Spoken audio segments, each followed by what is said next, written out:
Hi guys, I'm here with a new video about the Stafford Gambit, how to beat it. Jonathan Shrantz has made a video about it. The Stafford is a bit like a rotting zombie corpse. It's not pretty, but many people love it and it just won't die.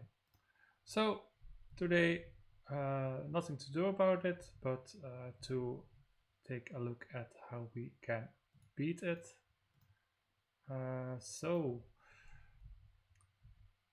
The new ID, well, it's not really a new ID. When I was creating my course on beating the Stafford, I discovered it in July last year, where the engine played bishop e6, queen e7 and a quick long castle, and then pushing forward these pawns on the king side.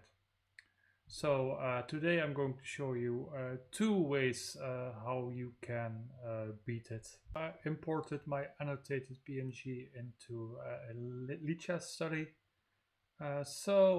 Here with bishop e6, we again play bishop e2 and queen e7. It's temporarily blocking this bishop, but black is preparing to castle long as quickly as possible.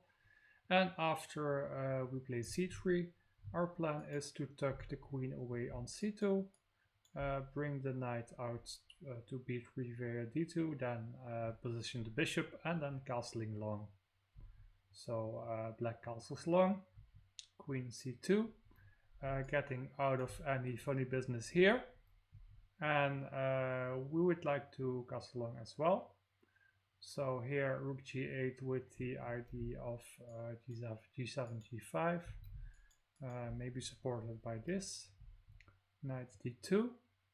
So after we put our knight on b3, we can play bishop e3 since the knight no longer blocks the c1 bishop. And we also get a good control over this weak square c5, since black can play b6, but it's pretty weakening for his king side.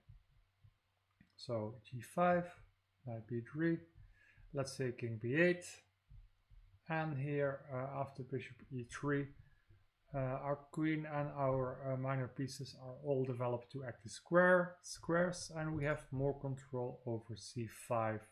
So we can put a piece there on the next move, and we intend to castle long here.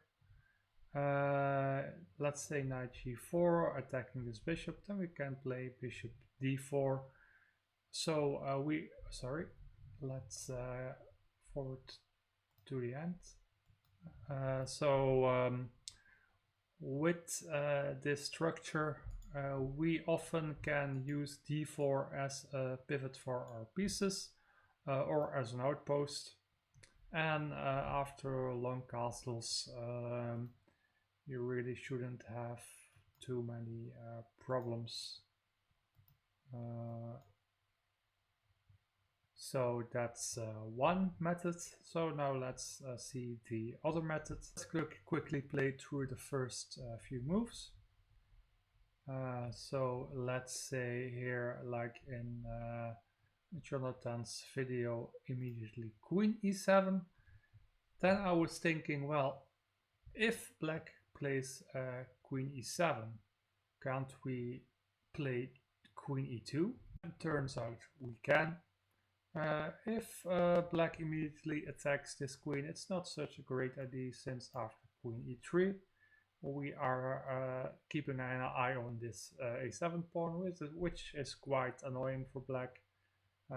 Often he will make the mistake of castling long, and after f3 bishop e6 or bishop h5 we can take here on a7. There's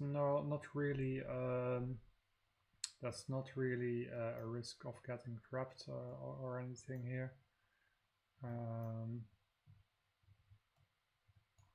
So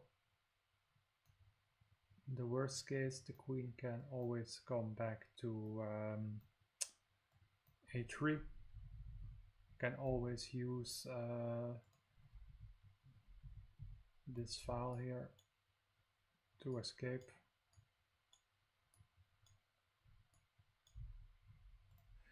And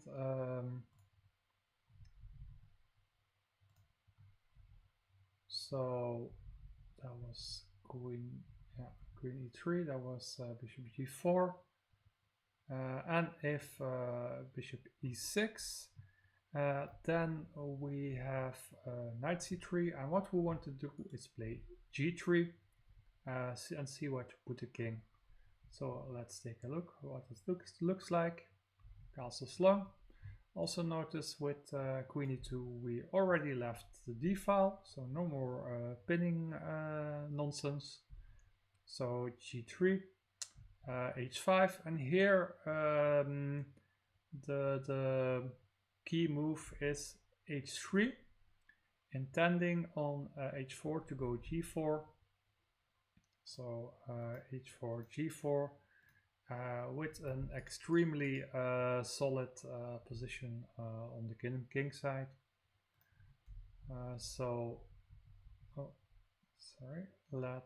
Okay, bishop e6, knight c3, castle long, g3, h5, h3, h4, g4.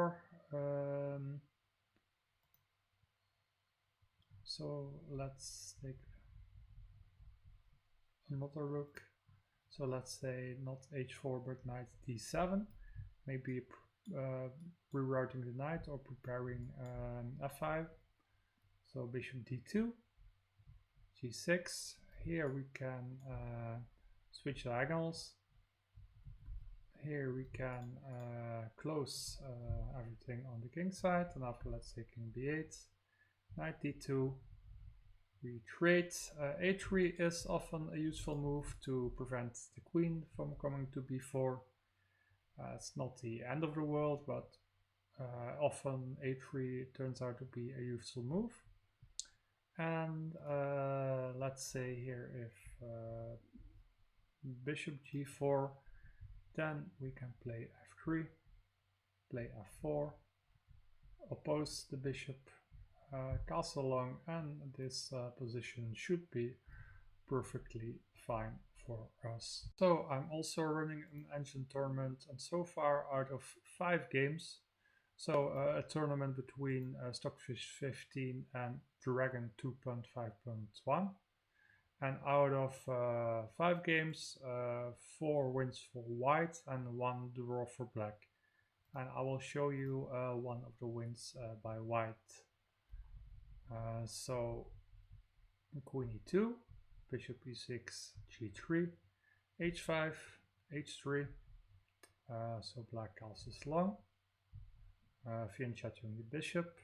Black plays knight d7, making room for the pawns and getting the knight to a more useful square. So bishop d2. So very simple stuff here for white. You can almost always play this. So here Dragon throws forward his pawns. Now castle long, h4. You see here the ID g4. With this clamp it is super difficult to break on the king side. So Dragon decides to play with his pieces. King b1, knight e5, rook f1, knight g6, and here very nice. Stockfish decides to sacrifice a pawn to increase the activity of his pieces, and as you will see, ruin the pawn structure. So queen takes e5. Let's see what happens if knight takes. So then still f4. So I guess similar stuff, only with the queens on the board. So here after f4, breaking up this pawn chain here, attacking the unprotected bishop, moves aside, knight e4, and you see white is going to pressure this weak f6 pawn.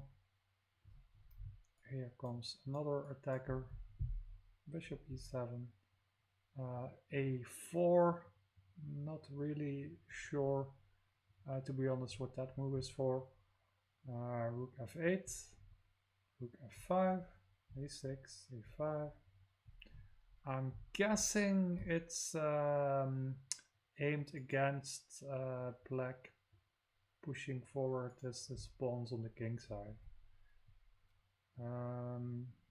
This move a4, a4, a5.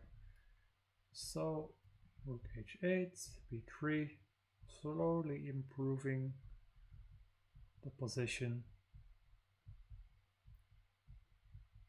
very slowly. So I'm going to play a little bit faster. Here a trade happens. g5. I'm not sure why Dragon allowed its rook to be captured. I guess there was nothing better to do. Let's see. So I guess here with the pawn, his position would become too cramped. For example, here this is already a threat. So probably this was the lesser of two evils. And here it's quite a long conversion, but this is also really nice. See these pawns are on light squares, so the bishop can easily attack them. And here after this endgame, rook and bishop versus bishop and knight, with a passed flank pawn for white. White mobs up another pawn.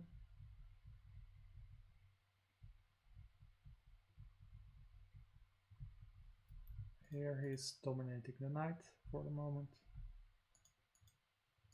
Only this square is free. And now not even that square, so the bishop has to defend it. Let's see, there's no escape for this knight. Very nice what Stockfish does. And here, after rounding up the last pawn, black resigned. These two passed pawns combined with the extra material are just too much. So this is how you can beat the rather tricky setup if black plays queen e7, bishop e6, castles long, or first bishop e6, queen e7, then castles long. And if queen e7, then I really like the idea of queen e2, intending to follow it up with g3. And after h5, remember this h3, h4, g4 ID. The knight can come to c3, the bishop can come to d2. We can castle long, maybe also put this pawn on a3. Well, it depends on the circumstances, of course. So let's say, for example, something like this. Then you will have a fine game. I also showed you one engine game. The tournament is still running. Truthfully, I expect white to win most games and maybe even not losing any. And I hope when you will play against this line, you will be able to win as well. Thanks for listening, and I will see you maybe in one of the next videos.